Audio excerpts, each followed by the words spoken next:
Assalamu alaikum and welcome to the Islamic Pulse Talk Show. We are talking about the essential role of women in creation.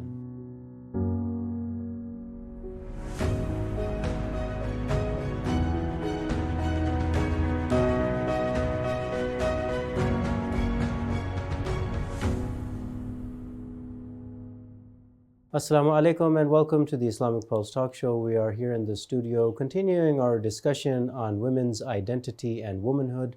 On this episode, we are going to be speaking about the essential role of women in creation and, of course, in the grand scheme of God's plan. In order to talk about the subject, we invited Sayyid Agha Ali Raza. Sayyid Agha Ali Raza, Assalamu alaikum. Welcome to the Islamic Pulse Talk Show. Wa alaikum assalam wa rahmatullah. It's always an honor to be here. Jazakallah. Thank you, Sayyid, for coming in. We are continuing this series on women's identity and womanhood. Of course, a kind of better understanding on the role of women or woman's identity in the pure Muhammadan Islam, of course, referring to the words of Imam Sayyid Ali Khamenei. And also, a little bit of a pushback, if you will, to the Western perspective of women, and, for example, the traditional definitions of feminism that come out of the West. And in this episode, we wanted to talk about the essential role of women when it comes to them being creations of the Almighty God. So with that, we hand it over to you in the name of Allah. Bismillah ar-Rahman ar-Rahim. So inshallah, as you remember, in the last episode, we talked about one of the objections that feminists might have when you're talking about the role of women in society or in creation in general. And we answered some of those objections. And now we go on to trying to picture what a woman's essential role in Allah subhanahu wa ta'ala's creation is. Now, the moment we want to discuss the role of women or the role of men or the role of anything else created by Allah subhanahu wa ta'ala, we automatically fall into the realm of what today is called the idea of justice, right? So for example, if it's about the roles of men and women, it would be gender justice. So what is just understanding of what women should be doing in society, both individually and both in terms of their larger role. Right at this spot, we need to go back and visit the definition of justice in Islamic teachings, because this is a point of contention. Sure. When we compare the definition of justice in divine teachings, especially in the pure divine teachings of Islam, as taught by the Ahl Bayt alayhimus salam, and we compare this to the definition of justice, the idea of justice in, for example, Western philosophy, classical Western philosophy, and then modern Western philosophy, and what is a popular understanding of justice within Western society, we find that there is a huge difference. Sure. There's a huge difference. And that goes back to many philosophical foundations that we won't have the time to discuss in these episodes. But in Islam, the idea of justice, what is called adl, is defined in this manner: وَضْعُ كُلِّ شَيْءٍ فِي مَوْضِعِهِ, placing everything in its rightful place. So if you dedicate anything that has been created to its rightful place within the larger scheme of creation, if it's sitting in its rightful place, then that place defines and represents a just utilization, a just employment of that element. So for example, just to make things clear, if the sun is in its rightful place at the center of the solar system, then it will provide the utility that Allah subhanahu wa ta'ala has designed it for. But if you were to move the sun even inches to one side or the other, the entire system of the solar system would go into disarray. And even life as we know it on this planet will be threatened. The same is true for everything else. For example, the nucleus of an atom. The nucleus of an atom. If it was not in its rightful place, with its rightful weightage of how protons and neutrons and electrons work, electrons obviously rotating around the nucleus, if any of this is disturbed, that atom in itself would completely become something different. And that would affect the compound and and the entire element that it is the foundation for. You know, what's interesting here, Sayyid, is that, you know, when we understand the concept of justice, the way that you have described it is to put that thing in its rightful place where it belongs, you know, naturally in the divine system where that belongs is justice, right? And then, you know, when you kind of described a little bit in deeper is how, you know, for example, the sun and its rightful place, this is a manifestation of justice. The electron and the neutron and the proton, in its rightful place is also a manifestation of justice. What's interesting is that justice is also a manifestation of perfection. So that sun being where it is in its rightful place, playing the role that it is supposed to be playing, is actually a perfection for the sun, you know? And to be outside of that role, it creates imperfection and chaos and destruction. And I just wanted to bring that up. Excellent point. One of the other things that we understand in Islamic teachings is that creation as it is, in its original form, is Nizamul Hasana, An-Nizam al-Hasana.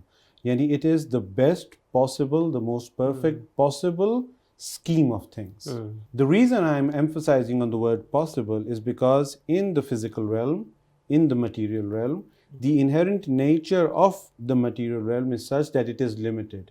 Anything that happens in this realm is limited. Anything that exists in this realm is by definition limited. It is quantifiable, it is limited. And when it is limited, the amount of perfection that it can attain within this realm is also by definition limited. And this is one of the reasons why within divine wisdom you have higher realms, so that you can reach that ultimate perfection, kind of infinite perfection, which is liqa Allah. But within this realm, things are limited, right? So when we are talking about this realm, when we're talking about this physical universe, when we're talking about the situation which we tangibly are within right now, and we say that this is the perfect system, it means that it is the perfect system that is possible given those natural and inherent limitations of this realm. And again, another word that I highlighted was that this is the perfect possible system in its original form. Because when you start moving things around, you start disobeying Allah subhanahu wa ta'ala, you start playing around with the natural order, you start placing things in places where they should not be. What that leads to is cancer within the system.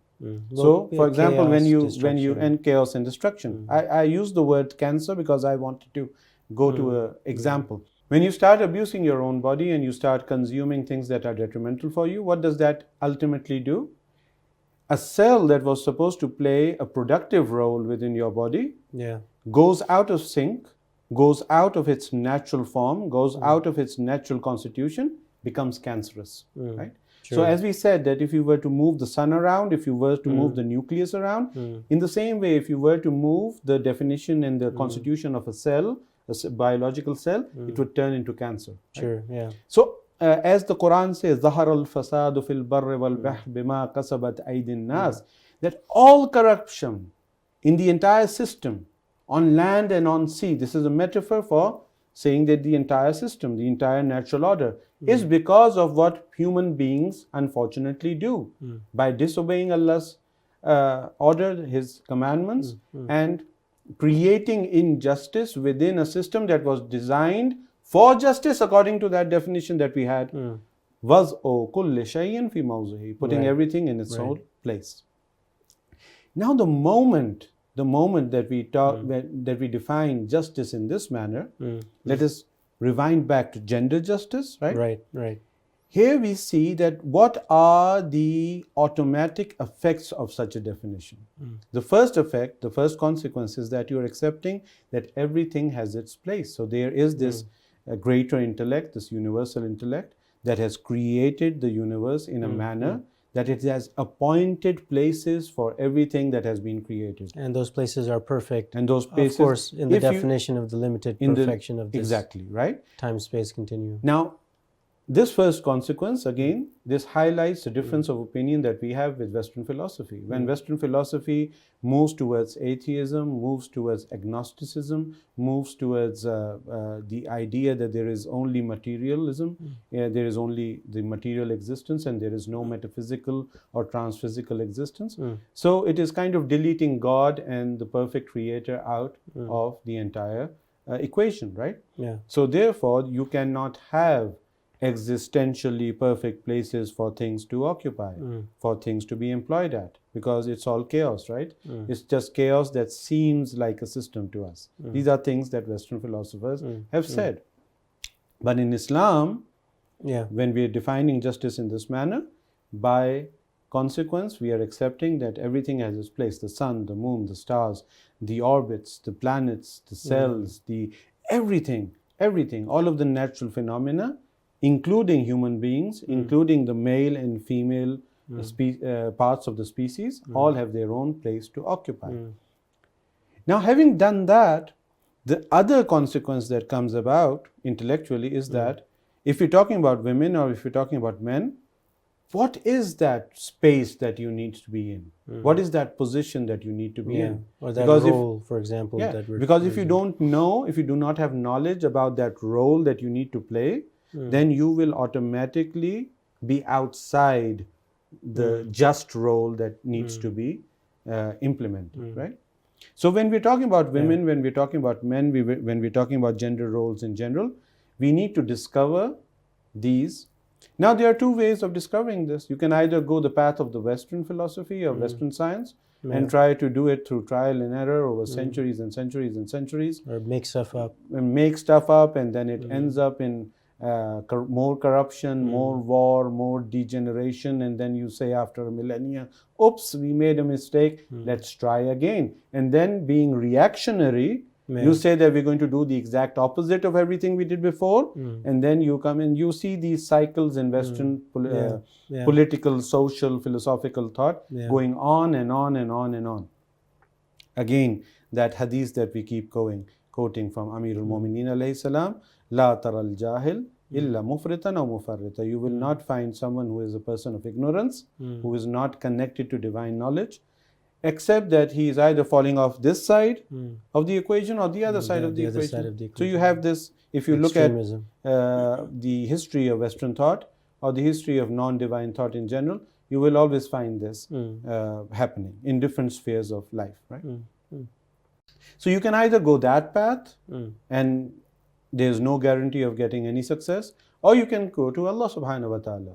It is the shorter path, and again there is a guarantee that He who has designed you, He who has created you knows best, right?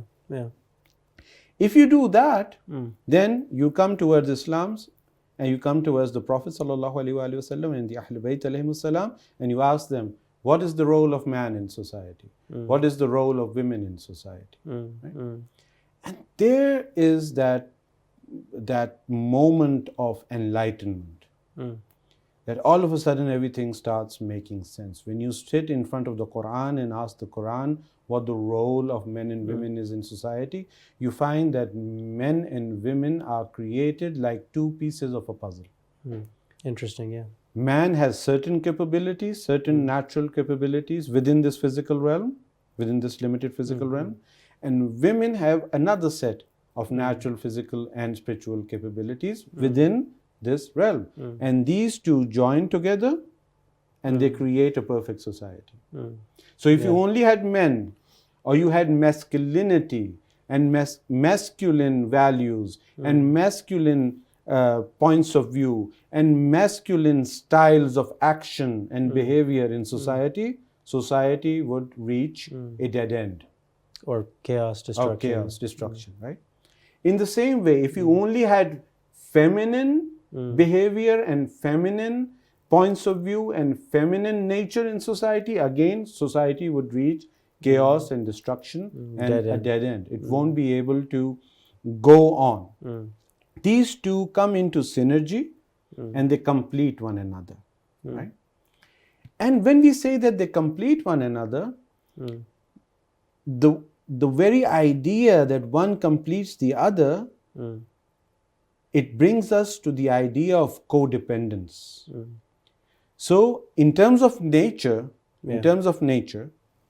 it is not as if the male part of the species is the primary true nature of humanity, and women are just a footnote. Women are just resources that men need to go on. Women are just like vessels for reproduction, and that's all, right? In the same manner, the other feminist standpoint that no, women are primary and men need to be put down, men need to be put into a secondary position, men need to be subjugated in one manner or the other, as men have subjugated men in history, right? Again, this is wrong. Codependence means that you are equals and you have different strengths and at the same time different weaknesses, but your weaknesses are put aside and are neutralized because of the strengths of the other partner. Right? And that is how society comes into play. It's such a beautiful model as compared to the very toxic and poisonous and, hateful dialogue that you have in the West between men and women. And here you have something where, it is two individuals who together are, forming this kind of completion and this justice. And I just wanted to say that is how refreshing this model is. It's very interesting. To the conniving things that we see in the West. It's very interesting that when you look at Islam, every doctrine within Islam, when you look at it from an objective, unbiased opinion, from an unbiased perspective, you see that it leads you to harmony. It leads you to tranquility, to peace. Balance. And balance, equilibrium. But almost every narrative in Western philosophy, in Western political thought, in Western social thought, when you're looking at different pieces of it, right? It either leads you to one form of war or the other. So for example, in many years ago, it was very fashionable to talk about class warfare because of Marxism and etc., right? And now it's very fashionable to talk about gender war. It's a sex war, it's a gender war. So you're always Western thought, because we're talking about the West because that is the dominant form of civilization, unfortunately, that you have right now. Anti-civilization, but they like to call themselves a civilization. It always leads you to conflict. It always leads you to a breakdown of harmony within society. It pits man against woman. It pits male against female. It pits generations against generations. So you have generational gap, generational warfare, generational lack and breakdown of communication. It pits the people who have money against the people who are in the labor class, who have the strength to actually do things. So it becomes class warfare, the proletariat against the bourgeois, etc. Then if you go back in society, you have the serfs against, for example, the landowners and the feudals and the monarchs. So it's always conflict. Society, in their thoughts, the divine right to rule, as they had in medieval times, right? The divine right of rule creates a society where inherently the algorithm will create conflict, right? And then when they're stuck in this, if you read Western philosophy, they try to kind of maneuver themselves out by saying that, okay, now this conflict is natural, it's thesis and antithesis and creates synthesis, and they come up with these. Why not stop making those mistakes and come back to the system of harmony, the system of perfection, the system of equilibrium, the system of justice that creates peace, that creates tranquility and equilibrium, right?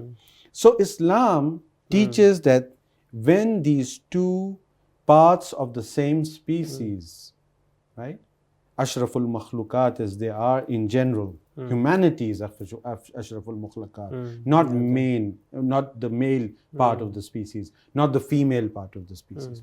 Interestingly, without going into the theological discussion of it, when you look at the role of women in Islam, so you have the Prophet of Islam, the most perfect creation of Allah subhanahu wa ta'ala, right? He talks about his daughter, Lady Fatima salamullah alayha, and he says, Ummu Abiha, the mother of her own father.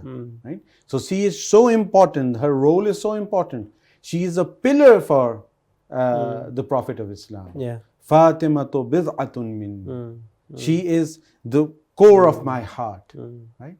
And in other narrations it says that if it wasn't for Fatima salamullah alayha, then creation would not be the creation that we find today. So that is the role that we're talking about. Sure. Then Hazrat Fatima salamullah alayha, all of the Ahl Bayt say that we are the hujjah, the final argument, the final proof of Allah subhanahu wa ta'ala, the complete and holistic proof of Allah subhanahu wa ta'ala on all of mankind. And Lady Fatima Zahra salamullah alayha is Allah's proof on us. You see how things come together? That is the kind of role for women that Islam envisages. As opposed to what inshallah later on we'll talk about, what is the role of women in Western thought, right? So having said this, having understood that there is the two pieces of puzzle, of this divine puzzle, they come together, they complete the puzzle, and all of a sudden you have this beautiful picture. This beautiful picture of ultimate progress, of ultimate prosperity, of ultimate coexistence and codependence, and they allow each other to reach that higher level of perfection within the spiritual realm. So if it weren't for women, men alone would not be able to utilize their own potentials, the potentials that they have within themselves, and realize those potentials within the physical realm, and then perfect those potentials within the higher realm. Right? And women as such. So in both sides you have this disability. Because Allah wanted them to cooperate, to become one, He created them in a manner so that they would need each other. So when the Quran says that we have created you in pairs, and you find itminan, and you find relaxation and tranquility within one another, many people understand this only in terms of sexual tranquility. So that we have sexual tension within each part of the gender, and when you have marriage, okay, no. Islam this is just the first layer of that tranquility. And in many pairs, like the pair between, for example, a son and a mother, a brother and a sister, you do not have that issue there, right? But they still complete one another, right? They still complete one another. Islam is talking about tranquility and progress and prosperity even at the higher realms of existence. So it's not just the material based thing, right? Even a woman, like if we were to like go into a small anecdote, Allama Tabatabai, or people like Imam Khomeini, or people like Imam Khamenei, all of them have stressed the roles of their own wives and the wives of the Shuhada and the wives of the awliya, the saints, in making those people what they ultimately became. So for example, Allama Tabatabai, he is quoted to have said that from the point that my wife died and she was no longer physically with me, I understood that I'm not going to reach any higher levels of existence. Now this is an Arif. He is a Mufassir of the Quran. He is the greatest, one of the greatest philosophical teachers of our time, one of the greatest fuqaha, right? He is, you can say that he is one of the pillars of the revolution of Imam Khomeini, Rizwanullah Ta'ala alayh. So this is the this is what the Quran is saying, that when you come together, not only do you complete one another, but your own potentials are charged up, and they are activated, and they become like in chemistry. Like many, especially the youngsters might be able to understand this better, people who have studied chemistry. Many times you have these elements which are inert, right? Potentially they can be very potent, but unless they are mixed and you have this chemical bond with another element, that potential itself will also remain inert. So a man will not reach that potential of excellence even within this physical world without having a woman in his life, without having that female influence in that life. And then in the spiritual realms, this is even more tangible, more understandable.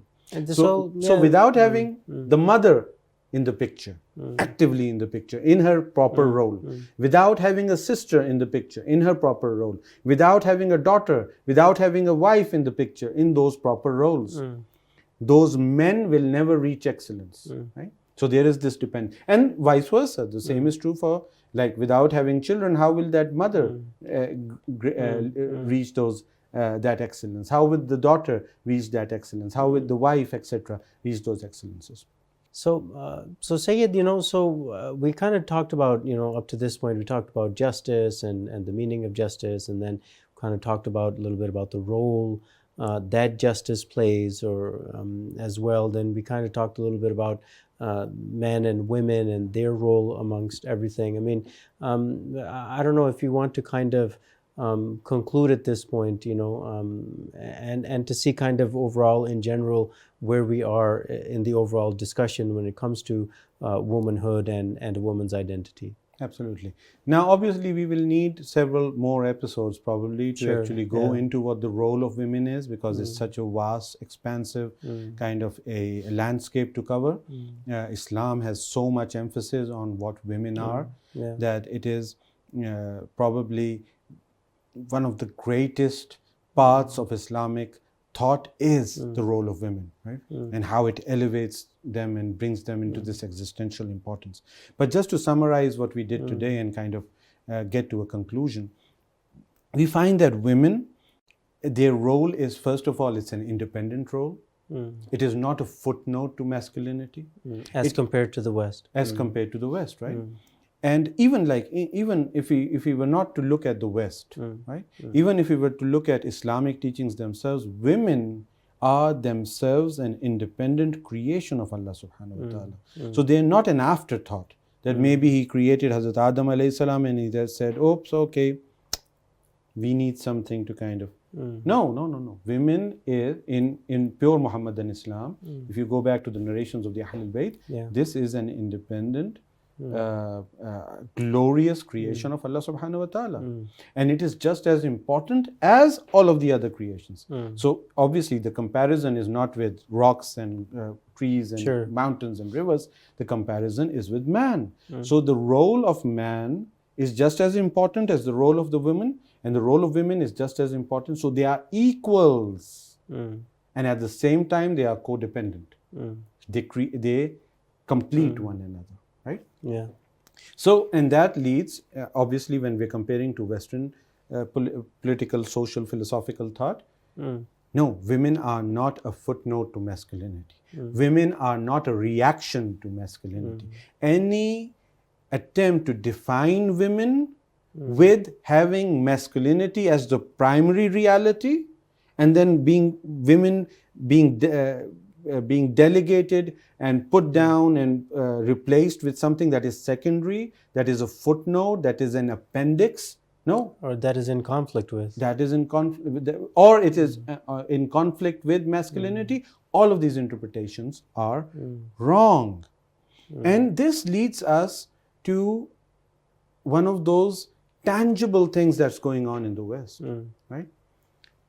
In all of the roles that the West, and inshallah we'll talk about this in more detail later on, but in all of the roles that the West, throughout history, all of these changing roles that the West has prescribed for women, if you look at the common thread between all of them is that in one way or the other, women are trying to somehow maneuver themselves into what is an inherently male species. Yeah. Right?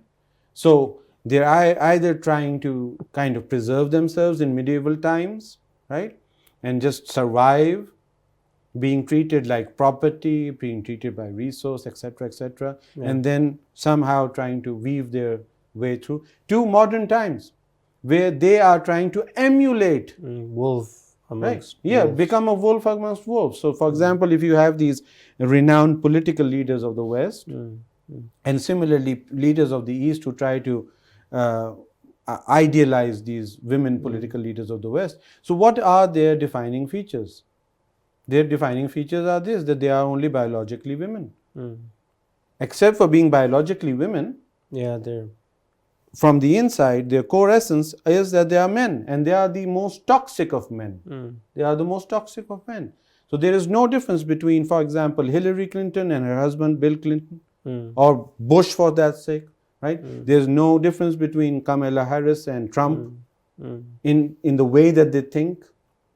And now we always circle around things that are more political, and I think because everything comes together, right? Sure. Just look at their political stances.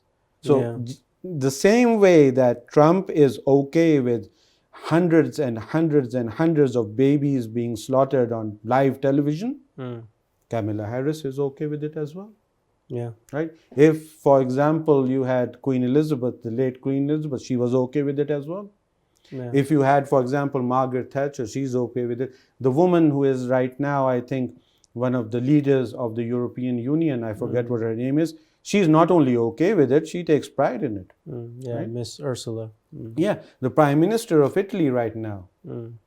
Meloni. Excellent. She's okay with it. She doesn't care. Like if kids are, and there is where you see that their inherent natural female empathy, something that inshallah we'll talk about later in more detail. Their natural female empathy, their subjective emotional depth has already been compromised, replaced through conscious effort into becoming a robot, which is basically a toxic man-like robot. Because now, like just the last sentence, and we need to wrap up, I guess. Men in Western society, men within the Western paradigm are not the men created by Allah subhanahu wa ta'ala. They're already off-center, they're already toxic, they're already an abomination of manhood. And in the same way, women trying to emulate them as a reaction of their hegemony on society, they want to emulate men and kind of beat them at their own game. They have gone off-center. And they have fallen off of equilibrium, have turned into reflections of the toxicity that they suffered from throughout Western history. Jazakallah, thank you so much, Sayyid Agha Ali Raza. Of course, an interesting discussion that we're going to continue to have, inshallah, and hopefully kind of get our head around all of these various different things that's going on, and hopefully bring forth this very beautiful perspective of the pure Muhammadan Islam regarding both men and women, inshallah. Thank you so much. And dear viewers, thank you so much for joining us on the Islamic Pulse Talk Show. We were talking about gender justice and the essential role of women. Inshallah, that's all from us for now. Fi amanillah, and assalamu alaikum wa rahmatullah.